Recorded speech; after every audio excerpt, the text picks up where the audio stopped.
In this video, I'm going to show you how you can add another WhatsApp account on the same WhatsApp application. If you find this video helpful, I'll kindly request that you support me by liking the video and also by subscribing to this channel. Alright, so if you want your WhatsApp to run multiple accounts, it's pretty simple. You need to go ahead and add another account. To do so, just go to your WhatsApp and then click on this ellipsis to go to settings. Now under settings, you'll see your current account. You can see mine is here.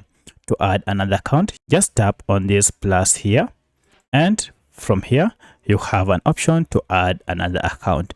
So if you click on add account, now this will give you an option to create a whole new account, and from here you'll be able to switch between these two accounts. So that's how you can add or create another account on WhatsApp. If you have any other question, kindly let me know in the comment section. Otherwise, thanks for watching and let's meet in the next video.